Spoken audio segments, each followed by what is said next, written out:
edición estelar del Comercio TV. Aquí, lo más destacado del día. 8.000 dosis de la vacuna de Pfizer contra el COVID-19 llegaron a nuestro país.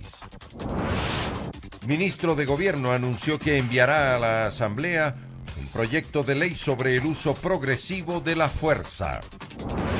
Policía logró capturar a uno de los presuntos implicados en el asesinato de un hombre y su hija de 1 año en el sur de Guayaquil. Joe Biden fue posesionado como presidente de Estados Unidos en una ceremonia atípica. Finalmente, las vacunas de Pfizer contra el COVID-19 arribaron al país. Aproximadamente a las 16 horas llegaron a la capital y hace pocos minutos al aeropuerto José Joaquín de Olmedo en la ciudad de Guayaquil. Precisamente allí se encuentra nuestra compañera Adriana Peralta para contarnos más detalles. Adelante, Adriana, muy buenas noches.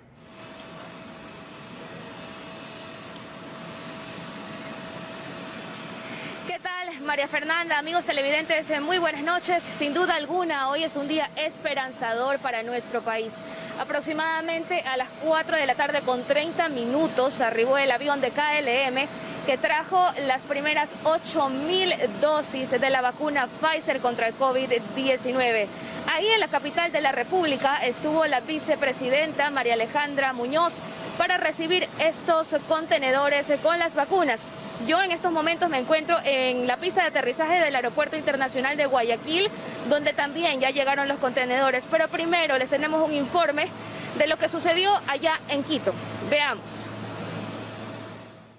El día tan esperado llegó y Ecuador es uno de los países privilegiados. Así fue que aterrizó el avión comercial de la aerolínea KLM que salió en vuelo directo desde Ámsterdam a Quito, con las primeras dosis de la vacuna Pfizer para combatir el coronavirus. En el acto de recepción con bandera ecuatoriana estuvieron presentes varias autoridades, entre ellas el titular de la cartera de salud, el secretario general del gabinete de la presidencia, Juan Sebastián Roldán, y la vicepresidenta de la República.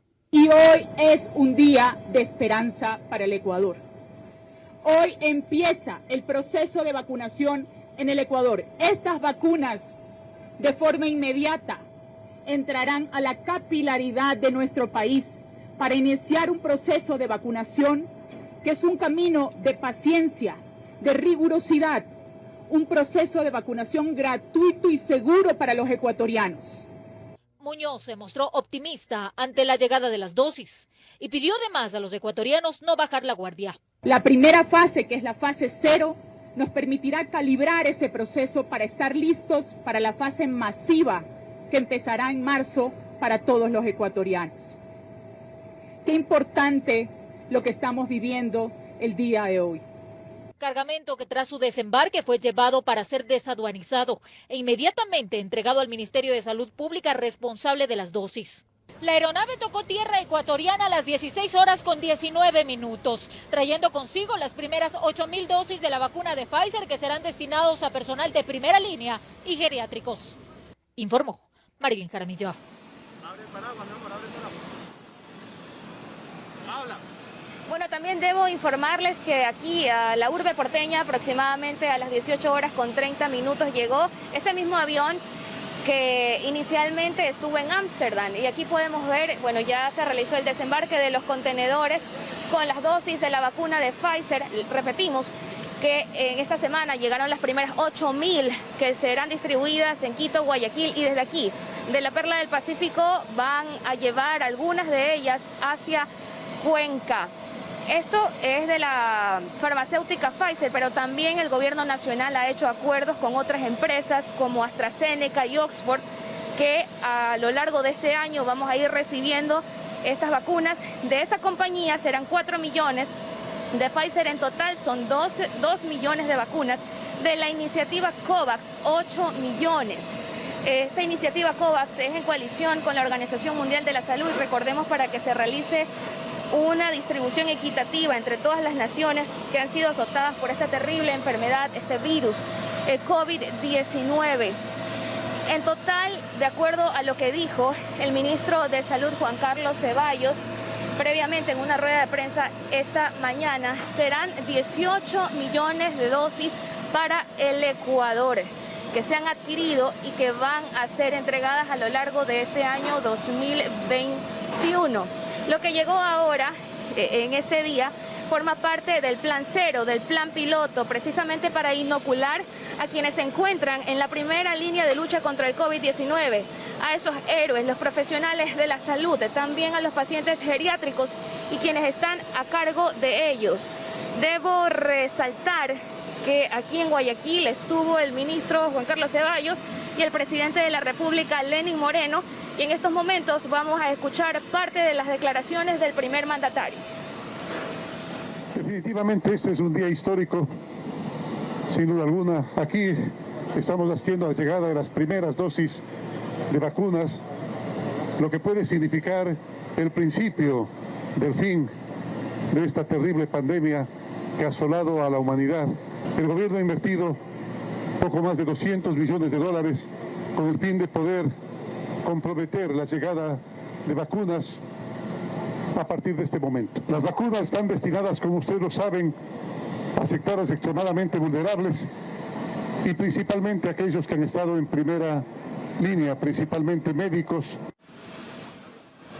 Bueno, y eso fue lo que ocurrió el día de hoy con la llegada de las primeras 8.000 dosis de la vacuna de Pfizer contra el COVID-19 y mañana pues se iniciará con este plan cero de vacunación para tratar de contener este virus. Eso es lo que debo informar por ahora. Compañeros, ustedes con más en Estudios Centrales. Adelante. Gracias, Adriana, por esa información de primera mano. Así es un día histórico y además esperanzador para el Ecuador. Así inicia esta primera fase del plan piloto. Y la demanda de pacientes que requieren cuidados hospitalarios en el IES Sur obligó a las autoridades a adecuar más áreas que superan el 70% de la capacidad de esta casa de salud. Los pacientes que se acercan llegan con cuadros clínicos complicados. Las carpas militares que en los últimos meses fueron utilizados para atender altas y prealtas en el hospital IES Sur, ahora se convirtieron en un área hospitalaria más de atención a pacientes. La alta demanda de los ciudadanos que llegan a esta casa de salud con sintomatología de COVID-19 obligó a las autoridades a adecuar más del 70% de su capacidad para atender la enfermedad. Los pacientes que ingresan a emergencia y tienen un triaje leve, que tienen cierto requerimiento de oxígeno y ciertas condiciones técnico-epidemiológicas, así como clínicas necesarias, ya vienen directamente a carpas. Las autoridades explican que estas adecuaciones responden a que la mayoría de los pacientes que llegan a esta casa de salud presentan un cuadro clínico leve y medio, mismo que sí requeriría cuidados hospitalarios. Hemos aumentado alrededor de 528 puestos de atención total a nivel hospitalario, aumentando también 3 áreas de cuidados intermedios. Las autoridades aseguraron que en estos días 9 camas hospitalarias para cuidados intensivos con todo su equipamiento serán instaladas en este hospital. A su vez explica que el número de egresos hospitalarios entre altas y prealtas oscilan entre los 25 y 30 pacientes diarios y que su estancia hospitalaria va de acuerdo a la complicación que genera el paciente. Toda persona sintomatológicamente comprometida en temas respiratorios llegaba al hospital inmediatamente. Ahora no, ahora estamos esperando, se generan complicaciones y evidentemente bajo ese tema la estancia hospitalaria va de acuerdo a la complicación que genera el paciente. Hasta el momento el hospital IES Sur registra 321 pacientes hospitalizados y 51 en espera de una cama UCI. Informó Mauricio Sánchez. 10 médicos intensivistas fueron contratados por el municipio de Guayaquil para brindar atención en el Hospital Monte Sinaí, tras la firma de un convenio con el Ministerio de Salud que pondrá en funcionamiento 40 camas más en cuidados intensivos. La alcaldesa Cintia Viteri anunció 2 nuevas medidas para contrarrestar los contagios del virus. Se colocaron su mandil para iniciar su atención médica a los pacientes con COVID-19 que llegan al Hospital General de Monte Sinaí de Guayaquil. Ellos son los 10 galenos contratados por el municipio de la ciudad, que desde este miércoles ingresaron al área de terapia intensiva. Totalmente lista, dispuesta para dar todo de mí. Estamos gustosos en prestar nuestro servicio, nuestro conocimiento y unirnos a la lucha contra el COVID. Esto forma parte de un convenio entre el municipio de Guayaquil y el gobierno nacional. El municipio los contrató, mientras que el Ministerio de Salud Pública colocará 40 camas en el área UCI. Las competencias se borraron con la pandemia y empezamos a unirnos para trabajar de esta forma. Hoy estamos pagando 10 médicos para terapia intensiva del hospital del gobierno. Demostrando que se puede trabajar en equipo, que se puede trabajar en conjunto por el bienestar, por la salud de todos los guayaquileños, de los guayacenses en este caso. De su parte, la alcaldesa de Guayaquil anunció que el COE ha dispuesto 2 nuevas medidas para Guayaquil. No van a haber, lamentablemente, y con todo el dolor que comprendo, los deudos velatorios cuando la persona muere por COVID. Los colegios no podrán retornar a una suerte de exámenes que han pedido en este momento, en enero, al COE cantonal para que los chicos vayan a sus planteles educativos. En este marco se anunció la implementación de una nueva unidad de cuidados intensivos que abrirá las puertas la próxima semana en el Hospital de Infectología de Guayaquil. Aquí existirán 8 camas para seguir atendiendo a pacientes con COVID-19. Entonces estamos tratando de trabajar para aumentar siempre la capacidad de camas, tanto de la parte de hospitalización general como de cuidados críticos. ¿Cuánto tiempo más podemos esperar estas cifras altas? Yo calculo que 2 a 3 semanas más, porque las UCIs tienen un 80-90% de ocupación. En todo caso, los operativos continuarán a fin de que el COVID no siga ganando terreno, informó Carlos Julio Gurumendi. La Cruz Roja Ecuatoriana realizará una prueba de anticuerpos cuantitativa que determina el estado inmunológico de una persona previo a la vacunación. También se puede aplicar en la etapa post-vacunación para valorar la efectividad. Con la llegada de las vacunas Pfizer a nuestro país, los centros médicos especializados de la Cruz Roja Ecuatoriana, a través de una alianza estratégica con un laboratorio privado, amplía su oferta de servicios para que los ciudadanos puedan realizarse una prueba de anticuerpos cuantitativa, mediante un análisis de sangre que determina el estado inmunológico. Esta prueba nos permitirá saber cuál es la condición de esta inmunidad natural. ¿Para qué? Para saber si debo o no ponerme la vacuna. Esta prueba se diferencia de las demás que determinan si ya contrajo el virus. Por ello se recomienda que se aplique en pacientes en periodo de prevacunación y posvacunación. Saber cuán efectiva fue precisamente esta vacuna en producir la respuesta inmune. Esta prueba tiene una sensibilidad del 98.8% y una especificidad del 99.98%. Los reactivos que son traídos por el laboratorio privado han sido previamente testeados en Europa y Estados Unidos. Han sido utilizadas en los ensayos de las vacunas con la compañía Moderna, como ustedes han escuchado, y también con la compañía Sinovac. La capacidad de procesamiento es de 3.000 pruebas diarias en los laboratorios de la Cruz Roja. El test ya está disponible en el país y el costo es accesible. Alrededor de $20 y haremos también convenios para que tengan un importante descuento. No se necesita una cita para realizarse la prueba. Previo al test, la Cruz Roja hace un triaje médico para conocer el estado de salud de cada paciente. Informó Priscila Cadena. Mientras que el municipio de Quito tiene previsto adquirir 100.000 pruebas de antígenos para el testeo masivo en la ciudad. Además, se retomará el concurso para contratar a un laboratorio que brinde el servicio de diagnóstico. La curva de contagios COVID en Quito tiene una tendencia a la alta. En los puntos fijos y móviles del municipio en las últimas 2 semanas, 7.257 personas han sido atendidas con síntomas asociados a la enfermedad. Y para continuar con la estrategia de diagnóstico, el Cabildo tiene previsto adquirir pruebas de antígenos. Se entiende que serán cerca de unas 100.000 pruebas para seguir luchando con lo que hemos venido realizando, testeando, diagnosticando y aislando. La compra está en fase preparatoria que está a cargo de la Secretaría Metropolitana de Salud. Este tipo de test tiene varias ventajas frente a las PCR según las autoridades. Su sensibilidad es del 95%. En la prueba de antígenos, ya que es una tira como la de embarazo, que se te hace un hisopado nasofaríngeo, se pone las gotas del hisopado en la tira, nos entrega resultados en 15 minutos. Estas pruebas están en costos tan bajos como $10. La asesora técnica de la Secretaría asegura que cuentan con los reglamentos de uso por parte del Ministerio de Salud. Además, se analiza la compra adicional de 40.000 pruebas PCR que serán utilizadas en casos puntuales. Solamente si tiene claros síntomas de COVID y da negativo, ahí se manda a hacer una PCR de confirmación. Los test PCR serán procesados en un laboratorio. La contratación está en marcha luego de que fue declarado desierto el concurso de licitación por errores de los ofertantes. Este proceso lo estamos relanzando. Nos dimos cuenta que nos ofrecían pruebas en $20. Entonces hemos decidido hacer otro estudio de mercado. Para las dos adquisiciones se destinarán cerca de $2 millones. Está previsto que Quito cuente con nuevas pruebas en el mes de marzo. Informó Priscila Cadena.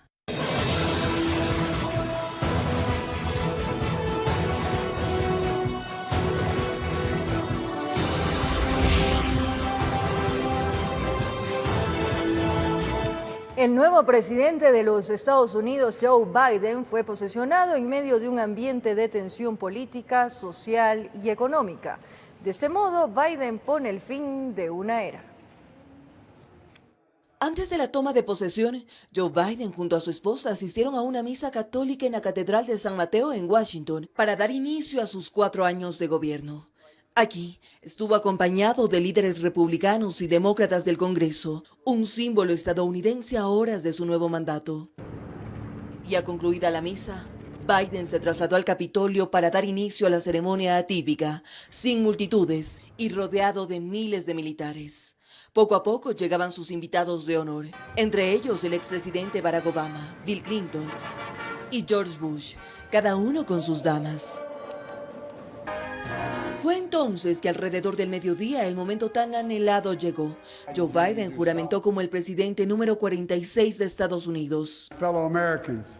Mis queridos estadounidenses, este es el día de Estados Unidos, este es el día de la democracia, un día de historia y de esperanza, de renovar y de resolver. Poco después, su vicepresidenta Kamala Harris, la primera mujer en el cargo y con descendencia afroamericana y asiática, también juró al cargo. Más adelante, el nuevo mandatario, acompañado por su esposa y la nueva vicepresidenta, acudieron al cementerio de Ireland a rendir un homenaje en la tumba del soldado desconocido, la cual honra a los soldados que murieron en tiempo de guerra sin haber podido ser identificados. Y fue luego de esa ceremonia que el flamante nuevo mandatario se marchó rumbo a la Casa Blanca para hacer un recorrido rodeado de una escolta militar y dar inicio a la era Biden.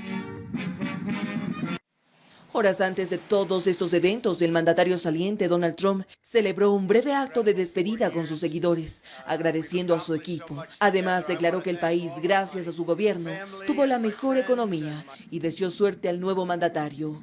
Pero además, dijo volverá. Solo quería decir adiós, pero con suerte no será un adiós duradero, nos veremos de nuevo. Gracias a todos. Luego del evento, Trump abandonó la Casa Blanca por última vez como gobernante junto a su esposa en un helicóptero hacia su residencia en Florida, sin asistir a la investidura de Biden, tal como lo había anunciado. Informó Ismenia Solórzano.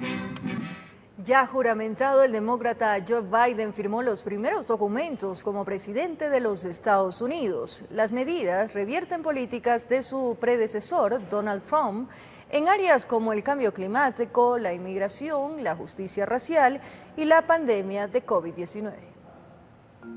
Una vez posesionado Joe Biden, el nuevo presidente de los Estados Unidos, ya tiene claro cuáles serán sus primeras medidas que pretenden dejar atrás el legado de Trump. Una de las más importantes es que el mandatario firmó el decreto de regreso a la Organización Mundial de la Salud, un proceso que inició Donald Trump y que estaba previsto que se hiciera efectivo en julio de 2021, pues Biden considera fundamental coordinar mediante este organismo la respuesta internacional al COVID-19 para así los estadounidenses se sientan más seguros. Esto sumado a que el nuevo presidente ordenó el uso de mascarillas y el distanciamiento social en todos los estados, algo que para Trump no era indispensable. En el ámbito de la política ambiental, Joe Biden también firmó un decreto para que Estados Unidos pueda reincorporarse al Acuerdo París y así mitigar la crisis climática que enfrenta no solo Estados Unidos sino el mundo. El gigante americano en un inicio había firmado el Acuerdo de París, pero desde hace más de 3 años el exmandatario Donald Trump había manifestado su seria intención de abandonar el tratado, asegurando que era perjudicial económicamente para el país y que podía costarle el trabajo a más de 2.5 millones de estadounidenses en 2025. Por otro lado, el objetivo de Biden es impulsar la igualdad, la justicia racial, la defensa de las minorías, así como poner freno de manera inmediata a la construcción del muro con México. Y es que firmar decretos en áreas como el cambio climático, la inmigración, la justicia racial y la pandemia fueron propuestas de campaña de Biden y que desde este miércoles, su primer día en el cargo, se van haciendo realidad, informó Ismenia Solórzano. Retomamos la información de interés nacional. Un nuevo pedido de difusión roja se extiende a la Policía Internacional Interpol para dar con el paradero y capturar a los sentenciados en el caso Sobornos, que se encuentran prófugos, entre los que está el expresidente Rafael Correa. El Tribunal de Ejecución de la Corte Nacional de Justicia en el caso Sobornos 2012-2016, por tercera ocasión, solicita la emisión de la difusión roja a la Policía Internacional Interpol respecto a los sentenciados que se encuentran prófugos. Tras 2 intentos fallidos, esperan que se concrete esta vez. La primera razón fue porque el proceso no se encontraba ejecutoriado. La segunda vez era porque simple y llanamente no se entregaron la documentación pertinente, y esta vez veamos qué es lo que decide Interpol. Es contra Rafael Correa, María de los Ángeles Duarte, Walter Solís, Vinicio Alvarado, Viviana Bonilla, Cristian Viteri y 7 empresarios privados, contra quienes se solicita la difusión roja, una vez que existe sentencia condenatoria debidamente ejecutoriada. Lo que más nos preocupa en el fondo, que habiendo sido víctimas de una persecución política con una sentencia condenatoria, todavía a través de los organismos internacionales, como es la propia Interpol, se insista de esta manera. Marcelo Dueñas es abogado de Bonilla y Viteri. Se muestra conforme con el trabajo de Interpol. Vemos que está analizando de manera profunda los documentos que sustentaron las órdenes de detención y la propia sentencia en firme, como habla la Corte Nacional. Esto mientras está en marcha el cobro de la reparación integral a cargo de la Procuraduría General del Estado, que lo hace a través de los bienes de los condenados. Están mis defendidos, está la doctora Viviana Bonilla y está el doctor Cristian Viteri, ya referidos en cuanto al comiso de los bienes, de acuerdo a la certificación del registro de la propiedad de Guayaquil. De acuerdo al monto de la sentencia, es un poco más de $700,000, que entiendo es un patrimonio inalcanzable para muchos de los procesados. Informó Héctor Romero. La ley de extinción de dominio creada para combatir la corrupción y que fue aprobada por la Asamblea Nacional tiene algunas observaciones de presunta inconstitucionalidad. Se espera el veto por parte del Ejecutivo.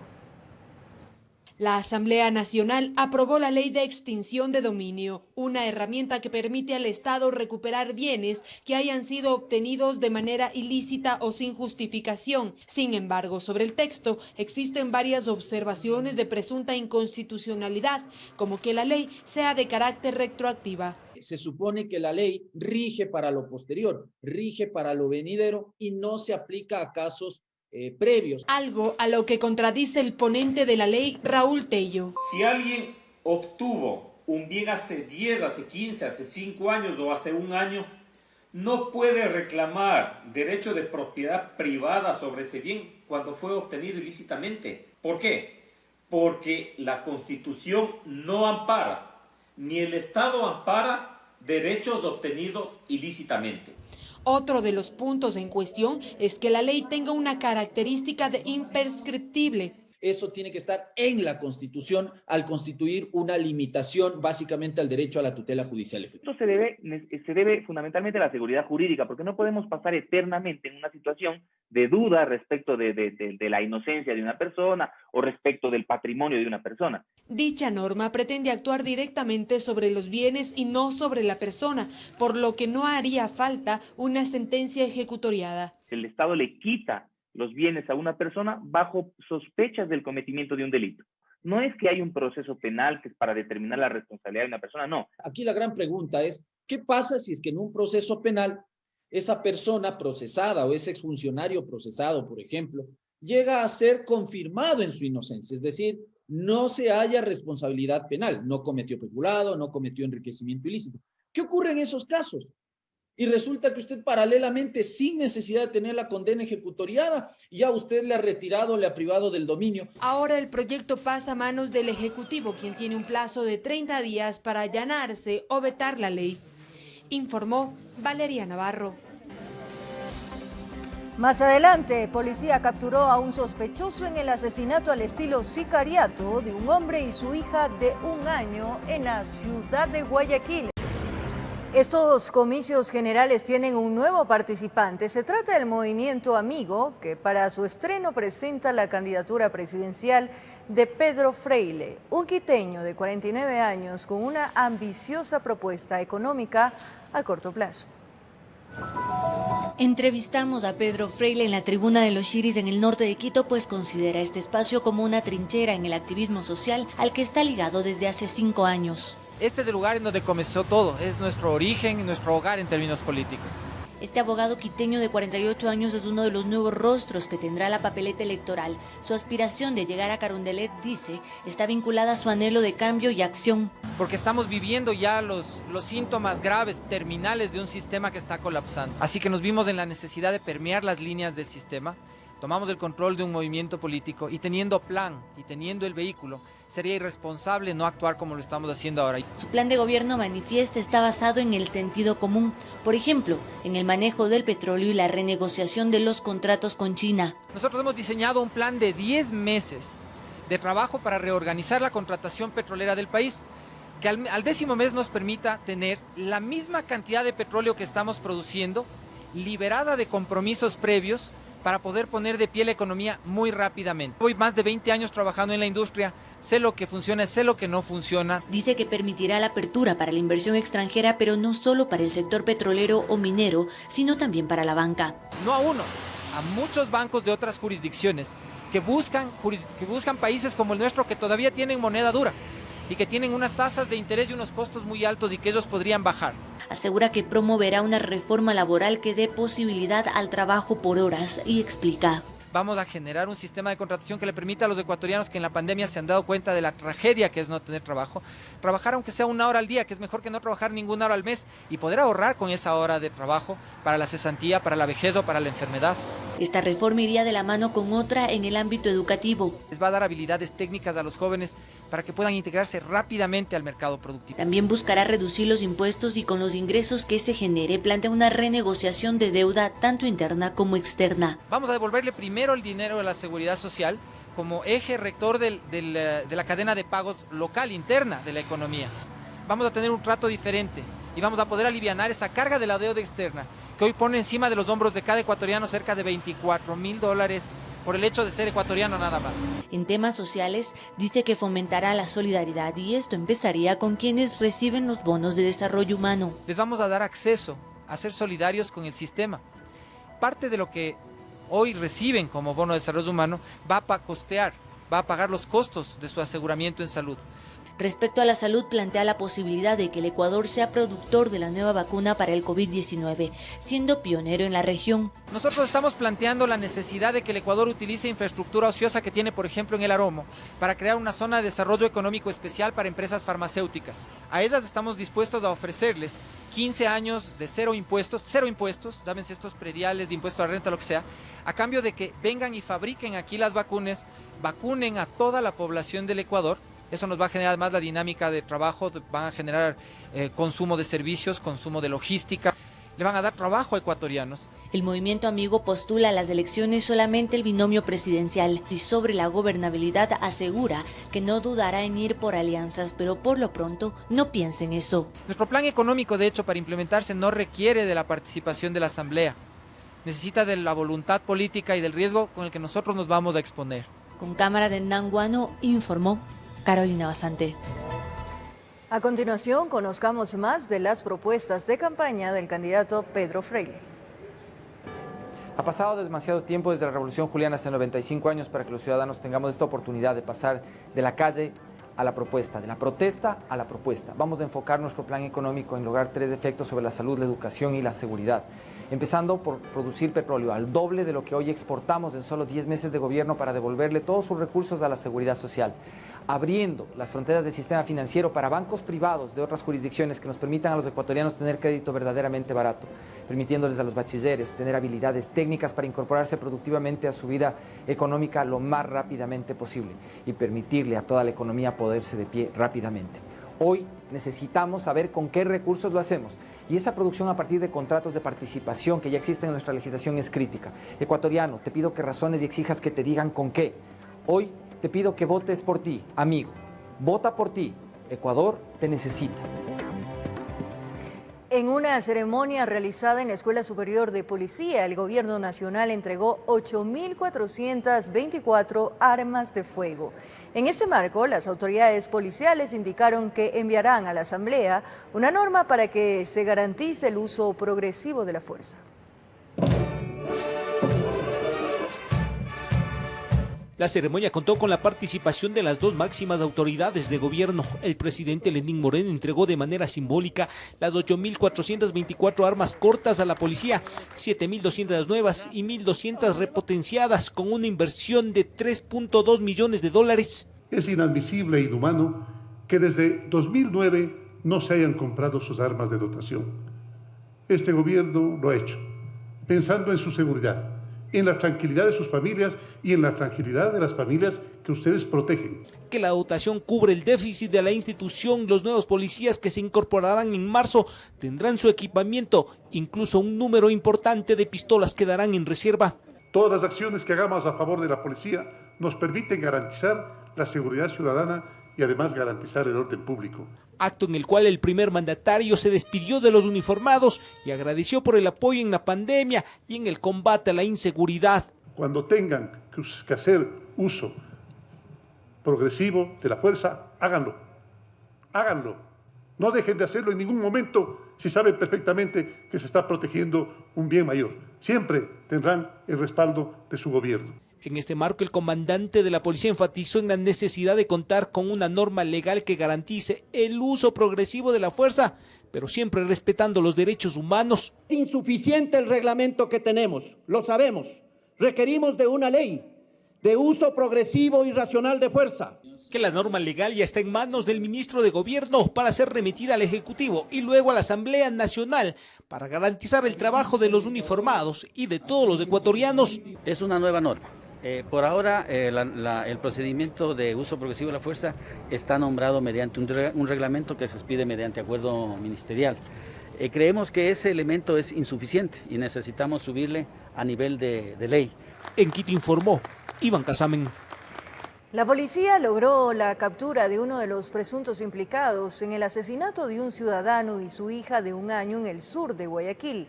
El aprehendido habría facilitado la logística para que el asesino abandone el sector luego de cometer el crimen. A la víctima le escribieron a su teléfono celular un tipo a quien lo conocen con el alias de El Ruco. Lo obligó a salir del domicilio minutos antes del crimen. Luis Rafael Jaramillo, de 30 años, acudió al llamado. Le dijo a su esposa que saldría a comprar algo y se fue con la niña en sus brazos. Pero realmente iba al parque más cercano, donde mantuvo una discusión con El Ruco. Parece que existió un inconveniente por el tema de drogas y este famoso Ruco lo que hace es sacarle del domicilio. Tal vez la presencia de la bebé evitó el crimen en medio de aquel parque. Eso es algo que todavía no se explica. Lo cierto es que lo esperaron hasta que regrese al domicilio. Cuando notaron que dejó a la infante sobre su hamaca, de pronto aparece este desconocido portando un casco. Camina en dirección hacia su víctima. Luis notó las intenciones extrañas y pretendió ingresar. Sin embargo, la segunda puerta se había cerrado, quedando a merced de su criminal. Él fue impactado con 5 proyectiles de arma de fuego y lamentablemente uno también a su hijita de 1 año que le impactó en la base del cráneo. 6 indicios balísticos logró encontrar la policía en el sitio de la novedad. Una de esas balas impactó en el cráneo de la pequeña, quien falleció minutos después en una casa de salud. El celular de la víctima fue fundamental para encontrar información que permitió reconocer a los autores del delito. Así fue como se logró la captura de uno de los implicados, alias Coffee, ciudadano que habitaba a pocas cuadras del crimen. Se identifica que este ciudadano dejó la motocicleta encendida para que el victimario, una vez comete el delito, pueda darse a la fuga en esa motocicleta. Al mediodía de este miércoles se llevó a cabo la audiencia de formulación de cargos en contra del detenido, quien ahora debe enfrentar un proceso por asesinato. Existe el delito ya, el delito de asesinato, que es por el cual se inició la investigación. En cuanto a los grados de participación, vamos a tratar de ubicar si se trata de una autoría directa, una autoría mediata o una coautoría. Informó José Morales.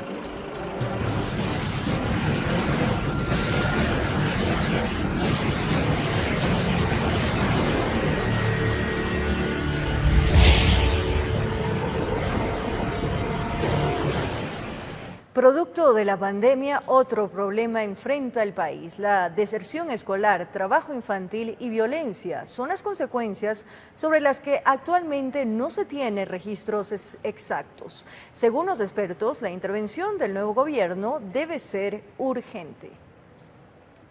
200.000 niños han dejado de asistir al sistema educativo público. Otros 30.000 menores se volcaron a la mendicidad en Navidad. Las cosas no van bien, dicen quienes defienden los derechos de este grupo vulnerable. Algo que siempre tenemos problemas de no conocer las cifras oficiales respecto a varias problemáticas de niñez y adolescencia, pero también muy importante saber cómo vamos a lograr que estos niños sean reinsertados en el sistema educativo. Hasta antes de la pandemia se asegura que ya se encontraban dentro del trabajo infantil alrededor de 375.000 niños.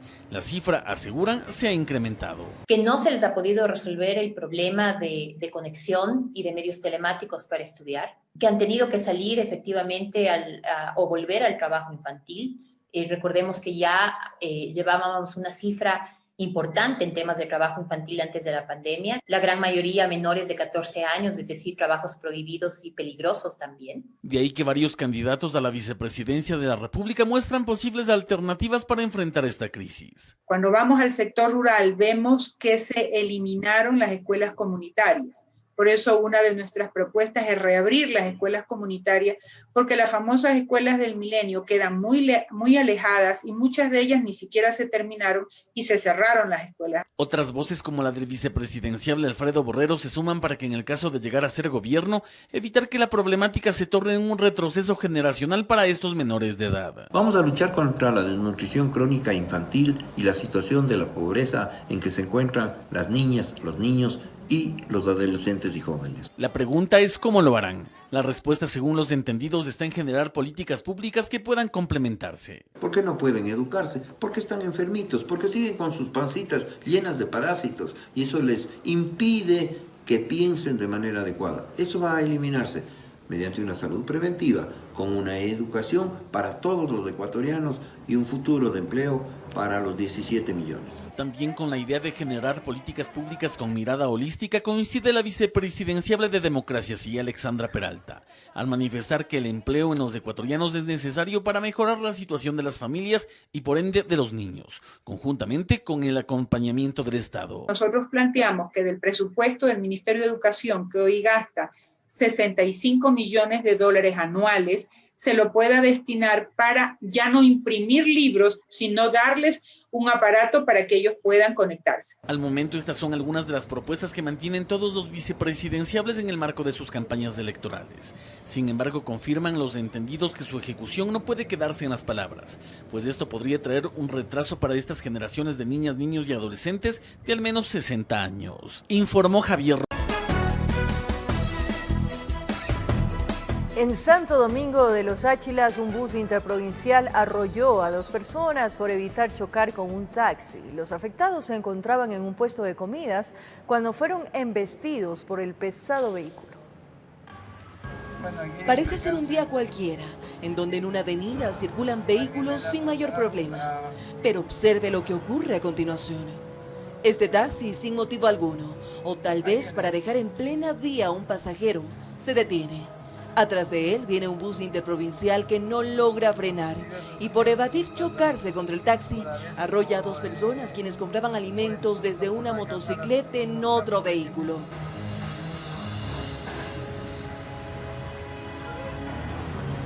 Ahora, observe las imágenes de otro ángulo. Las víctimas luego del impacto son lanzadas hacia una vereda.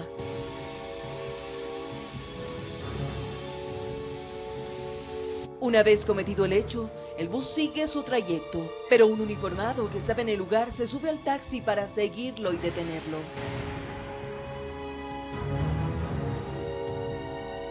El hecho ocurrió en Santo Domingo, en Avenida Los Colonos. Según las mismas autoridades, el oficial que detuvo el bus es quien se hizo cargo del accidente. El conductor del vehículo pesado asumió todos los costos económicos para que las víctimas reciban atención en una clínica. Ambos no tuvieron heridas de consideración. Ocurrido el hecho, hubo críticas por falta de control de las autoridades en esta zona. Y es que consideran no hay organización de los comerciantes que venden sus productos al aire libre. Informó Ismenia Solórzano. Se nos acabó el tiempo, amigos televidentes. Gracias por su compañía, cariño, pero sobre todo, fiel sintonía. Un abrazo grande.